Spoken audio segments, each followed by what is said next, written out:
have to be perfect. It's like, you know, when I gave my heart to Christ, you think you have to fix everything before you go there. And that's not the case. You don't have to be perfect. That's the beauty and the charm of it. And also, in order to step out in a new business plan or a new venture or in life, you really need to have the courage to do it, knowing that you're not perfect and you'll make mistakes. A lot of people grew up making mistakes, and their parents got all angry and there was no mistakes allowed. You know what? You're an adult now. You need to just go out, make some mistakes. The second step is take a journey to the outside world. Daydream your way out. This one was tricky for me because the word daydream, I hated it for years, and I'll explain why. My grade 10 math class, Mrs. Matushka. And I mean, she looked 80 years old then, but maybe she was, you know, 40 or 50 and I was young. But she had looked at all of her results from grade 9, and she decided if you didn't have good marks, she was going to put you in her dumb rows. So guess who was in one of the dumb rows? I hated math. I really didn't like it. I did go to summer school to pick up my socks a bit in math, but there I was in the dumb row. And I figured, this is so embarrassing. I'm going to rush to the back seat of the dumb row, one of them, and just sit back there. So I thought, I have to make the best of the situation. So she would ask questions. So those of us in the dumb row, some of us, we'd put our hands up. Oh, we were just so thrilled. We had an answer. It might be a simple one. We put it up. Did she ask us? No, never asked us. She'd always go and ask the people that had all the answers. So being in grade 10, I started daydreaming. I thought, and I'm thinking back, what was I daydreaming about? Probably boys. Grade 10. What else was there to think about? But then all of a sudden reality hit, and I saw her on the chalkboard, and this huge cloud was being drawn on the board. And inside, I'm looking, there goes my name, Diane. And she went on for about 5 minutes on why you should be paying attention and why you'd be sitting in that row and why you wouldn't be sitting in that row had you been paying. And so to this day, math is not my forte at all. Step 3, finish dreaming. Now it's time for character. 3 words that I have come to love. Maybe some of you in here do too. One is courage, one is determination, and one is persistence. The first one, courage. Mental or moral strength to venture, persevere, and withstand danger, fear, or difficulty. If you are looking for a new opportunity, if you are looking to increase the revenue in your business, if you are looking to take a new direction, you are going to have to take courage. Too many people play it safe. I guess I've never been one of those people, but I've paid a high price to be adventurous. It's not always the wise thing to do. The second word is determination. The quality of being resolute, firmness of purpose. People will always come and tell you why you can't do something. Unfortunately, the world tends to be negative. They'll tell you why you can't. You know, it's interesting, even as I start to venture out here, the love of God is so amazing that, you know, sometimes you do things and your circle of friends are busy doing other things and no one's really paying attention and you think you're doing something new. And actually, God had Dr. Fred Barnes call from California. And he phoned, actually, and we have home offices, so John answered the phone, speaks to this man. He thinks, who is this man? So he puts him on hold. He goes, Diane, do you know of Dr. Fred Barnes? I said, no, I don't have a clue. So he convinced John he was legitimate, and he just wanted to talk to me. And so I said, just put him through. So I started talking to him.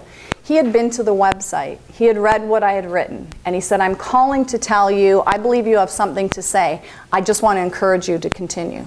So if there aren't people around you that will give you a pat on the back, he will find someone at the other side in another country that will send words of encouragement to you. The thing about persistence and determination is they are such strong forces. If you apply them in the wrong direction, it could cause you a problem. Does anybody watch American Idol? Am I the only one? Do you see? When they do, they bring them in and they all have to sing, and then they narrow it down to 20 people. The problem is some of these kids have been told they can sing, and they can't. And some of them may not have been told it's just brutal. And I love to sing too.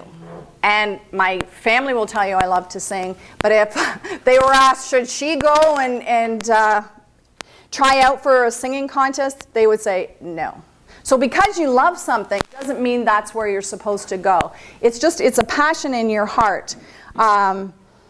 Henry Thoreau said, "I have learned that if one advances confidently in the direction of his dreams and endeavors to live the life he has imagined, he will meet with success unexpected in common hours." Here's something said by Dale Carnegie. "Inaction breeds doubt and fear. Action breeds confidence and courage. If you want to conquer fear, do not sit home and think about it. Go out and get busy." If you think about a decision too much, you'll drive yourself crazy. You'll think of all the reasons why you can't. The battlefield is in the mind. That's where the real battle is. I have boxing gloves, but I remember watching, it wasn't The Great Race, it was one of those shows, they're on the island. Survivor.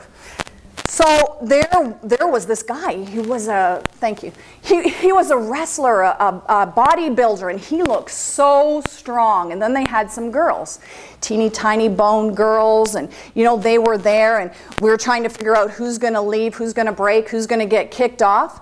The guy that would look so strong,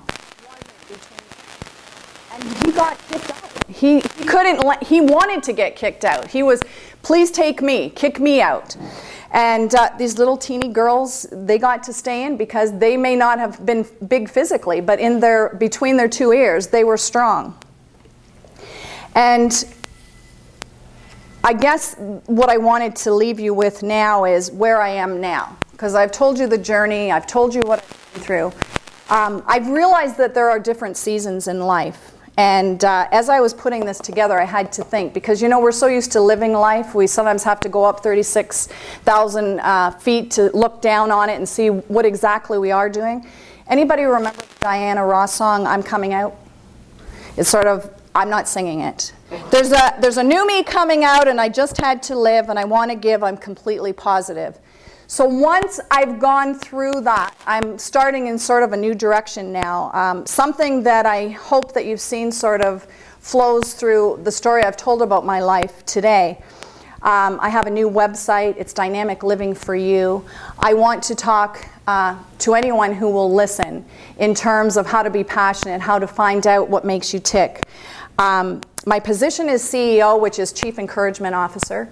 And I've started blogging. My husband, who's filming today, but I call him the Renaissance man because whatever there is to do, whether it's a website, whether it's using equipment, or whatever I have to do, he gets it done. And so he's been the wind beneath my wings in the good times and the bad, and that's worth something. So thanks, John.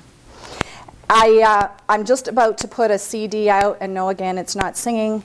It's words, it's scripture, and quotes, and it's done to music, and I'm hoping that it will get out and reach people. For me, the people I want to reach are the people that are broken or hurting, or like those of us just going through a time where we think maybe we just can't get up or get knocked down one more time. And by the way, I'll speak to any group, so if you have any groups that want to be encouraged, that would be great. And what has kept me going is this. If I had a whiteboard today, I would take a magic marker and put a dot on the board. That's Earth. And if you ran an arrow and went into eternity, that's what I'm playing for. I'm not just playing for now, because we have an opportunity to, I have an opportunity to walk out God's plan, and that's my focus. And it's not just all about the here and now for me. The thing about God that's made the difference for me is that He loves me in spite of myself. And He has encouraged me when nobody else could encourage me. And sometimes you find yourself with people that love you, and yet alone. And that's where that poem came. I was alone in my pain. And I'll leave you with this today. There is a reason you're here. There's a purpose for your life. And failure is just a stone to success. Some of us have a lot of stepping stones. Maybe others just have a couple. But there's 4 questions. For true success, ask yourself these 4 questions. Why?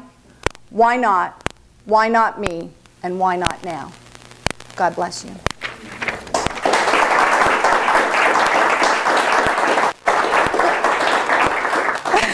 you.